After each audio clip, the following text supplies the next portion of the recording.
Hey everyone, it's Connor back from This Old Farm, and today we're working on a little project. It's actually Saturday evening. Dad's got a project going too, but we're over here working on the Vermeer 605F, the newer one that we acquired at the roughly end of last year, I think. On this baler here, they've got spacers that go between each of these belts, 7 of them actually to be precise. And what they're supposed to do is keep the belts from wanting to slide up, and eventually sometimes they'll, like that, right on top of each other. So what we have going on here is these are the old ones out of it, and you can see the belts sitting, when they run they cut into them. And because these spacers, all they do is they go in between here, and that's they sit stationary, they wedge in there. You got a bolt that goes through there and holds tight on it. So what we're going through and doing is we're kind of farmer engineering it a little bit and improving it in a way.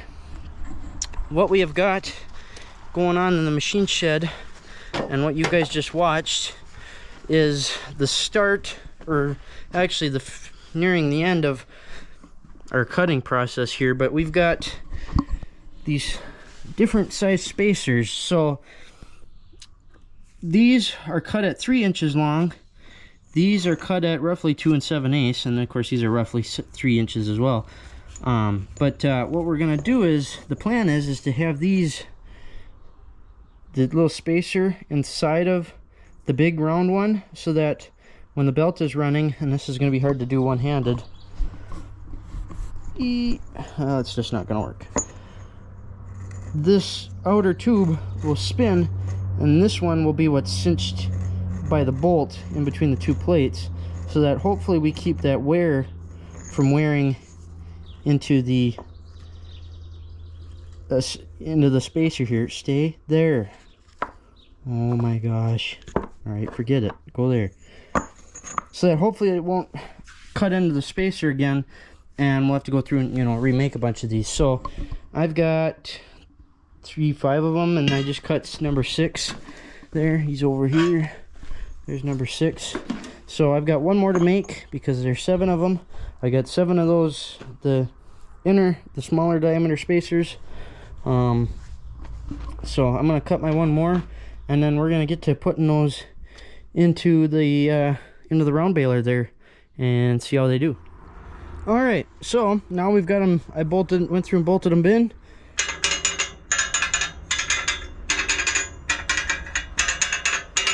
That's exactly what we want. Now when the belts roll, they'll spin these collars. They should spin these collars so that they don't sit and cut into them. And hopefully that'll save us from stuff like this happening. Now we do still, this one's got these flat bars on the front. On our baler, or on the original one that we have, that's got, it's basically got like those, the round pegs on it. So Dad went through and did basically the same thing we did, where he put the outer spacers on inner ones and then bolted it together, and that's kind of worked on that one. But I'm not changing this out. I mean, forget that, that's a pain. So we'll that'll just have to run like that. But we've at least eliminated one position, and not having those sharp edges that have been cutting the belts like this. When they come and rub against that, that's cutting into the belt just as much as it is cutting into the spacer. So that should save us some wear and tear on this. We did round bale a little bit today. It didn't even start a bale or anything, but out in front of the farm here on the road ditch, the county came through and cut the ditch. So I took the M and the V rake and went out there and raked it up, and then went through with the New Holland and the round baler here and round baled. So, but it never sucked in through the rollers here. This this baler likes to have it kind of consistently fed, and kind of likes to have its mouth full. It likes it when it's thick, and that road ditch was everything but that. So it just kind of sat here and piled up, and it would spit it up onto the safety grate here, and then suck it back down, and then spit it up, and kind of back and forth with that. So I don't know, we got a little bit out of it, but it was probably not exactly worth our time or fuel, but got me in the tractor some, so that was kind of nice. So yeah, that's about all I've done today. On Saturday I did work on the Super MTA diesel a little bit, and I'll come and kind of show you guys that. Nothing really crazy, just some bolting action. So if you saw first of all, you should have seen the video short. If you didn't, go watch it. I got it to start running again.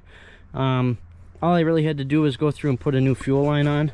So I made that up. I stopped at Harbor Freight and bought a tubing bender so I could put the 180 in it, and then just kind of bent the rest of it by hand. So new fuel line on there, so it's not a stupid rubber one anymore. It still doesn't like to run without, about half choke is where it's happy, and I'm not sure why. I can't figure out why it doesn't like to run without choke on, but anyhow, so I got it to run, drove it over here in front of the barn with the rest of this stuff. You know, there's the Super C, the M was parked here, my little mower. So that was kind of nice to have it back in action again. Hopefully, I kind of wanted to get it going to run that to bail up the road ditch, but I decided to change my mind on that because there's a car parked out on the road. Changed my mind because that wouldn't have made a bale, and it wouldn't come out the chamber, and then that kind of would have been a real waste of time. At least with the round baler, I was able to spit it out and let Dad feed it in the tractor bucket. But anyhow, rambling on again. I went through and got new bolts for these spots that were had the extended length ones, or like this one was really long from when they had that plate on here for the fast hitch. So when we got rid of took the fast hitch off of here, we didn't get rid of it, but when we took it off, those bolts didn't suck down. So now I got the correct ones. Obviously I still have to tighten them down yet. I got the correct ones for the seat here because these ones were too long, so the seat would sit and flop around when I was sitting on it. I do still have to come up with something for down here. I don't have a bolt. Menards didn't have, it's a 4.5 inch, and Menards didn't have a 4.5 inch, so I gotta scrounge up a bolt for that. And then there's supposed to be a little spacer that the ground cable then clamps onto that, so I gotta go through and do that yet, but it's on there now. It's actually sturdy and not flopping around, so a guy could actually sit on it and drive it a little bit now, so which is nice. So yeah, we're getting there slowly but surely. And I gotta check on, I brought the manual with. I have to readjust the clutch linkage mechanism, whatever you want to call that there, because it doesn't completely disengage the clutch. You can still shift, but it's when you're in gear, it's hard to pop it out of gear. It doesn't want to pop out, and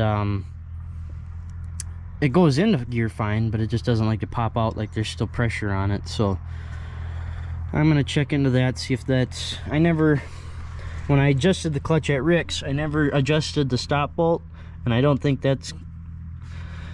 you're supposed to have 4 inches of full pedal travel, and that looks like that's extended all the way anyways. I don't know that there's anything I can do about that there, but I'll recheck my measurements and stuff again and see what's going on. So other than for that, I mean, it's kind of the same way it was pretty much.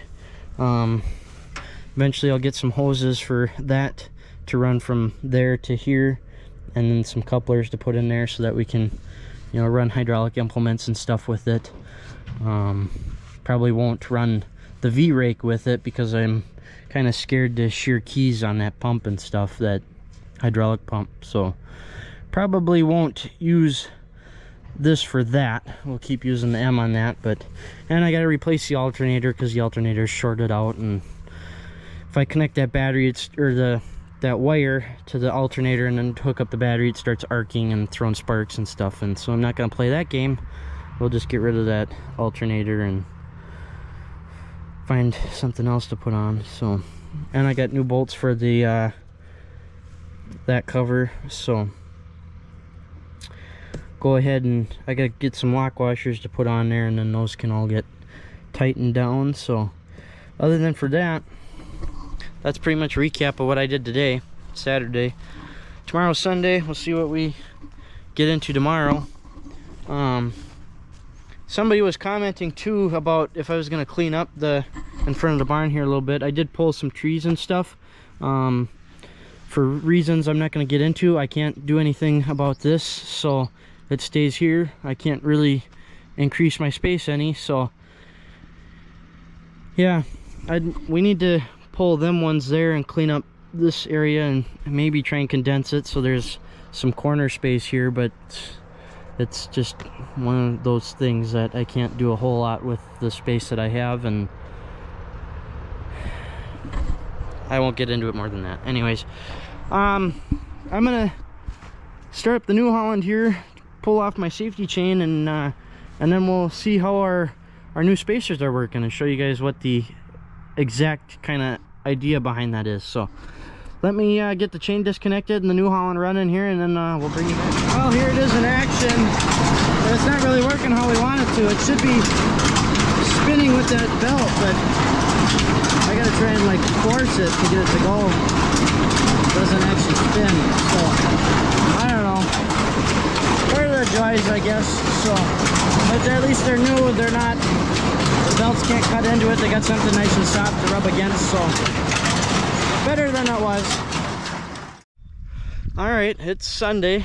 Just got out to the farm, and last night before we left, I was fiddling around with stuff just because I didn't want to leave yet, and so I came over to the H here, and I was kind of farting around with it and stuff and sort of looking at it, and I heard some funny noises, and so I didn't have a wood block on me, so I took them through the alternator into the to hold the clutch down, and I don't know if I'm gonna be able to do this one-handedly or not.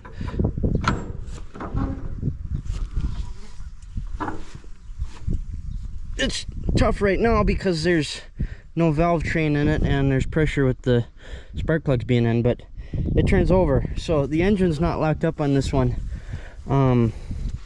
What it is actually is somewhere in the transmission. So as soon as you put the clutch into the engaged position, or you're not depressing it like it is now, this would be disengaged.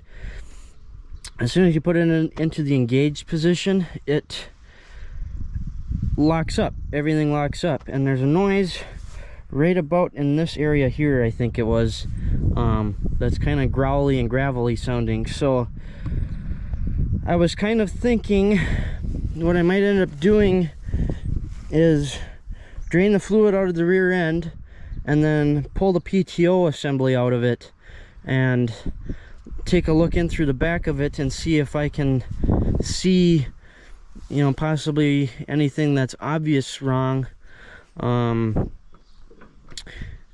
I could just nose the front end downhill and pull the PTO out, but then I still have the oil in it and it could be covering the possible cause of that. So that's why I want to drain the oil out of it, and then take a look inside and see what. So it's nice to know that the engine's at least not locked up. It's just something to do with the rear end of it. So hopefully whatever it is a kind of a simple fix and it doesn't require too much tear down, but more than likely, with my kind of luck, that's not going to be the case. So yeah, we'll see what I don't know how much. I might fiddle around with it a little bit here to this afternoon yet.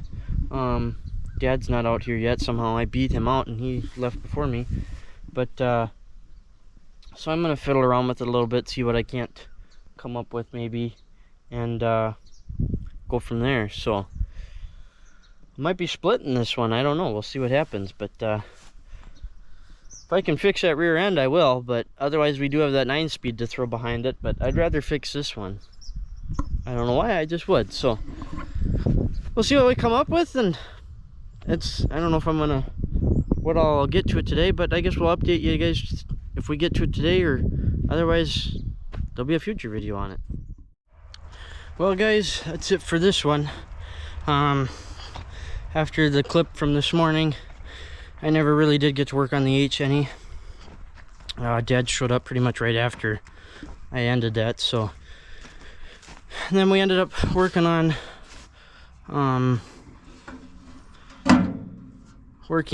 fencing today.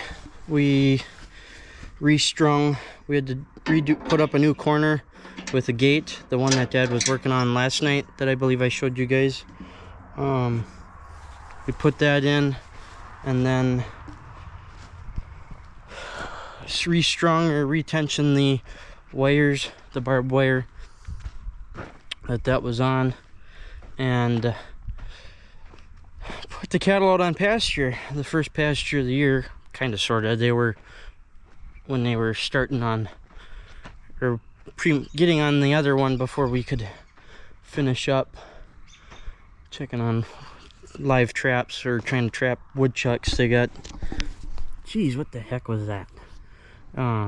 They got a nest under the Camaro here, and then another one over under the pile of junk over there.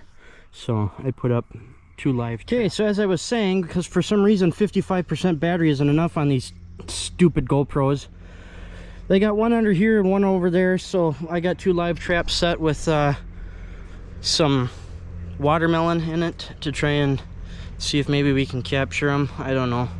A friend of mine told me good luck, but we got to try and get rid of these things because they're driving me nuts building nests under stuff. So I'm gonna come open up the gate for Dad. He's gonna put some feed into the cattle, into the cattle yard, I guess we'll call it. See if maybe we can get them to come in for the night. I don't know if that'll happen or not, but it's worth a shot, I guess. So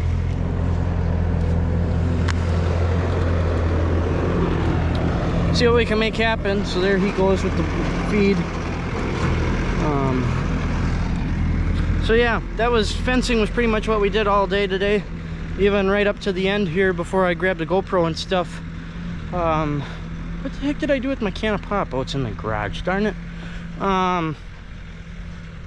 Behind the new garage, we're refixing the fence because that corner piece that we put the gate, that we have the gate on, is now going to, we don't have to run the cattle down next to the new garage. They have to go up through the gate up there, so to get out to the pasture and alongside the road.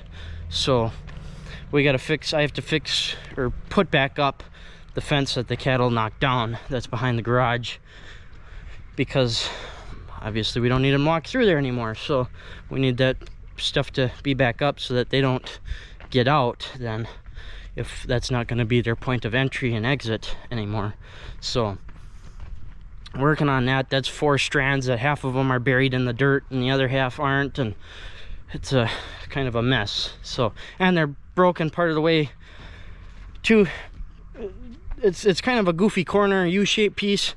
Well, they're broken in the middle of the corner, but they're too long for each other. They don't match up to like splice them. So they let's see if I can find my pop in the dark here. So they're oh, it's still running. Okay, I thought it gave up on running. Is that my pop? That's my pop. So there's still a wooden post standing that, and I can explain this at a later date if I show you guys.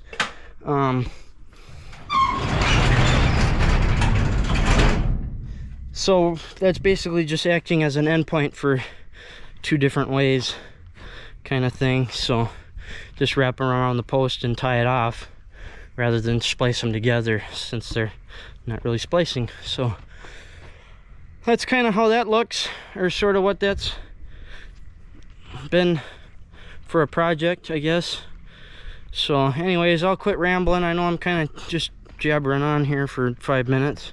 So thanks everybody for watching. We'll bring you back either during the week or next weekend or whatever it ends up being. I don't know what we're getting into next, but it'll be something. So thanks for watching. Hopefully you enjoyed. We'll talk to you guys all next time.